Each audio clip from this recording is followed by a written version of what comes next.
Hi, good afternoon. My name is Roland Eva, and today I'd like to talk to you about why reading trash will help you make more money. So, there's a simple secret to make more sales in any medium, or there's a simple secret to make sales in any medium. Seriously, this works on the phone, in a meeting, it works live from the stage, it works on a webinar, and it works in a sales presentation. So, it works in any medium. So, what's the secret? Here it is. The simple secret is to sell anything, you must create trust, tell an inspirational personal story, make an irresistible offer, and make your community or make your audience feel good about buying. Now, that's a simple statement to say, but how do you do it in the real world? Well, to do it in the real world, what you need to do is to convey your message, whether that's written or spoken. So tell your message in a simple, fun, and easy to understand way. Yeah, it's got to be in a direct way, a way that pulls your reader into your message and leaves absolutely no doubt in their mind what has happened and what is in it for them if they continue to read your letter or watch your video. So what's in it for them? And you've got to make your message fun and exciting. It's got to be, you've got to give them a front row seat to a better life. And it's got to be a thrilling joyride. So if you can do all of that, and you can do it in the language that a 9-year-old can read, then you will make a lot more money. Now, how do you do that? Well, what is it? Stephen King, in his book On Writing, he says the secret to writing well is to read a lot and write a lot. So if you want to write like a 9-year-old, or if you want to write at the age of a 9-year-old, what have you got to do? You've got to read a lot of publications that are written at the age of a 9-year-old. And that's why every entrepreneur, business owner, or copywriter needs to read, magazines, newspapers, books written for the age of a 9-year-old, because it's a lot harder than you think. I like to think that I'm a good copywriter. I won't use the word great, but I like to think that I'm certainly a good copywriter. And, I rework what I do a lot, and getting down to the level of a 9-year-old is hard. It's really, really hard. So what should you read if you want to improve your writing, if you want to simplify your writing, if you want to improve your message and simplify your message so that you can make more sales? Well, the number one thing that I'm going to say is to read the National Enquirer. So every US copywriter that I've had the pleasure of working with or that I've learned from talks about the National Enquirer. Now, if you don't know the National Enquirer, it is it's a trashy magazine. It's a weekly magazine, and it's printed basically on toilet paper. And it's just full of celebrity gossip. Now, I have to confess, I absolutely hate the National Enquirer because I don't like celebrity gossip. I don't care if Johnny Depp has lost $650 million. I mean, I'm quite shocked that anyone could spend that much money in a lifetime, but I don't really care. And I certainly don't like the idea of stories only highlighting the downfall of some of the people that you might once revere. So what's the beauty of the National Enquirer? Or why does everybody, why do all these copywriters revere the National Enquirer? They revere the National Enquirer because it outsells any other magazine. It outsells any other magazine. So what does that mean? That means that the National Enquirer, to quote from Gladiator, the quote from Gladiator is this: "The beating heart of Rome is not the marble of the Senate. It's the sand of the Colosseum. He'll bring them death and they'll love him for it." So the National Enquirer is the sand of the Colosseum. This is the beating heart of Rome. This is this is what the mass audience of people want. Now you might say, but my customers are, my customers don't read that trash. My customers are much more intelligent than that. And that might be true. But let me tell you this, if you can write in a way that makes it easier for them to read your message, if you can write in a way that makes it fun for them to read your message, if you can write in a way that pulls them into your message, you will make more sales. So how can I prove that? Well, I'd like to prove that with the sensational success of 50 Shades of Grey. So the 50 Shades of Grey trilogy of books sold over 125 million copies worldwide, making it one of the most profitable or the most successful books of all time. So what can I tell you about reading 50 Shades of Grey? So, you know, the simple mantra when it comes to simplifying your writing or writing in a way that is fun and engaging and pulls people in, the simple mantra is write like you speak. The truth is you need to write better than you speak. So when I read 50 Shades of Grey, you know, I wanted to enter this secret world that only women seem to be allowed in. And when I started reading 50 Shades of Grey, there are a few things that struck me. First is it's written in very, very simple language, really simple. It's so easy to read. And the second thing is, you know, I initially thought, hey, wow, this is written like you speak. And then I realized that no, that's the lazy way of describing the language, because it's actually written better than you speak. It's written, and why is it written better than you speak? Because of the use of verbs. You know, it's very short sentences. She gets to the verb fast, and she uses sensationalist verbs to, you know, amp up the volume of what's happening. So what sort of words, what sort of verbs am I talking about? You know, invade, tortured. I'm trying to think of some of the other ones. This is where I need it written down in front of me. So let's just talk about the verb invade. Yeah, when would you ever use that word other than to say one country has invaded another? Like, that's the only instance when I could think of, you know, I would use the word invade myself. Certainly if I'm talking to someone, you know, over a beer, over a glass of wine, over a cup of coffee, I'm not going to use the verb invade in any other circumstance.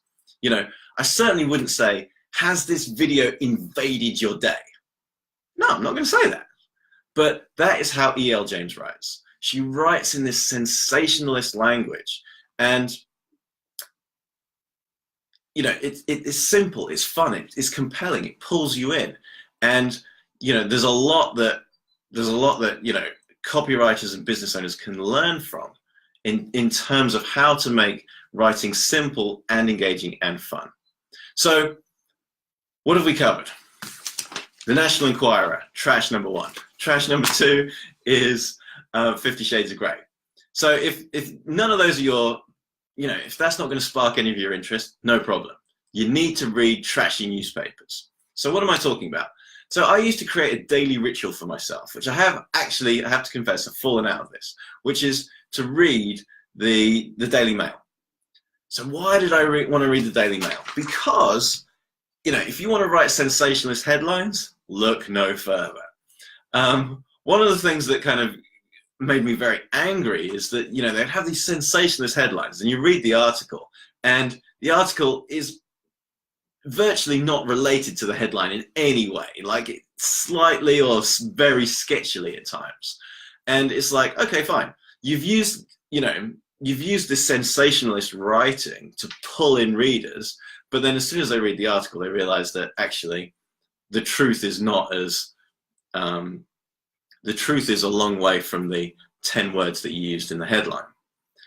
But what does that teach you? It teaches you how to pull people into your message, because if you want to make more sales, the first thing you've got to do is write a headline that forces people to drop everything that they're doing right now and watch your video or read your email or read your letter.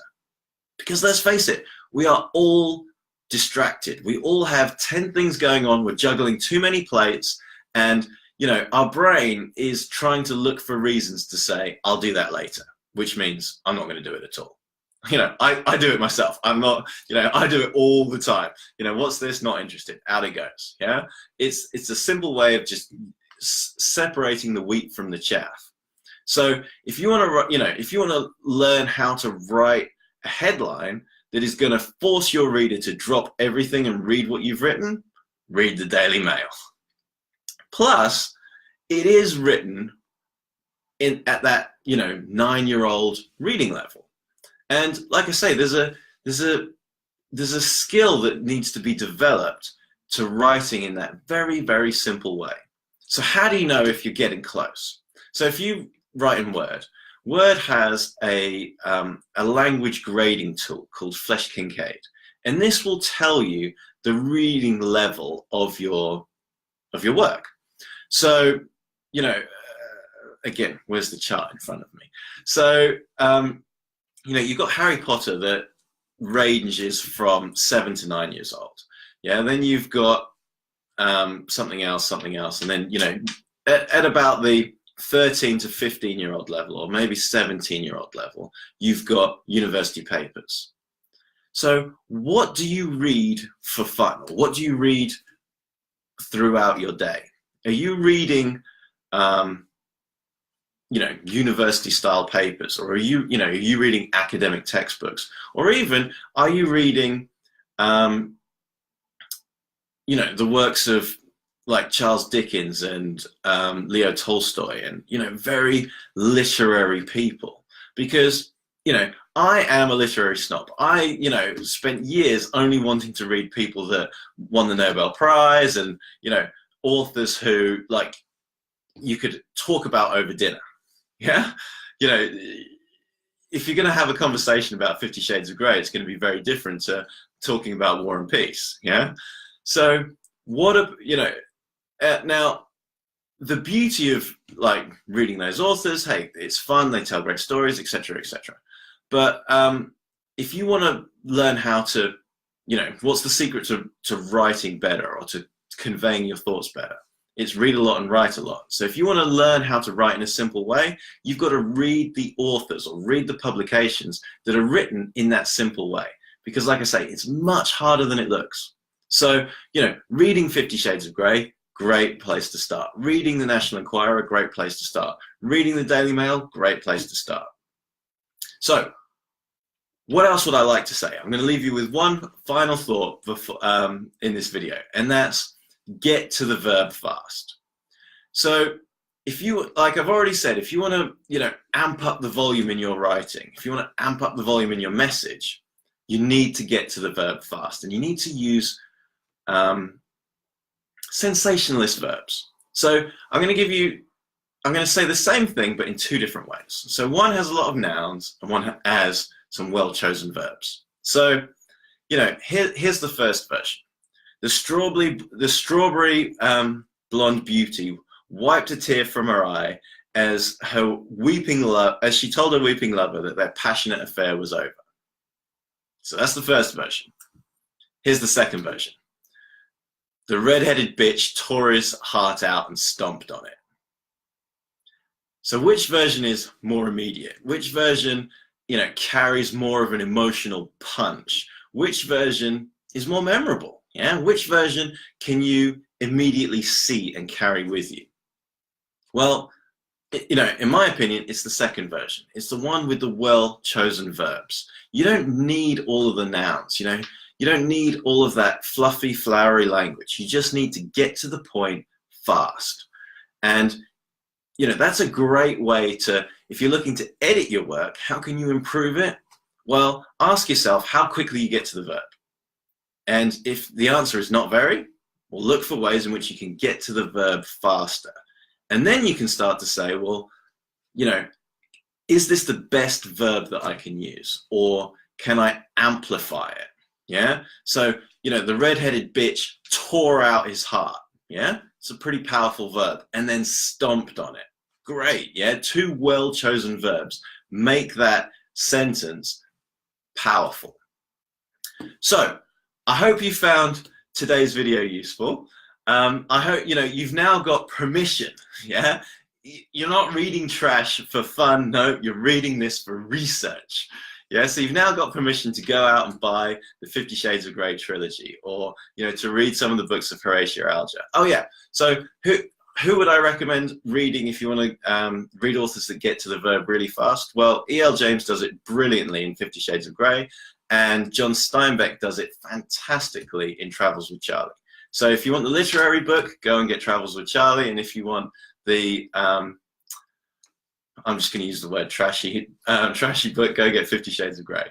So, you know, if you've enjoyed this video, if it's helped you, if it's given you permission to go and, you know, read some of the books that, you know, have been on your list, but you thought I'll put off until I've read something else, then, you know, let me know in the comments below. And if you know someone that, you know, has a great product or service and struggles to get their name out there, struggles to bring in the volume of customers that will help them build their dream business, then please share it with them. And until next time, Carpe Diem.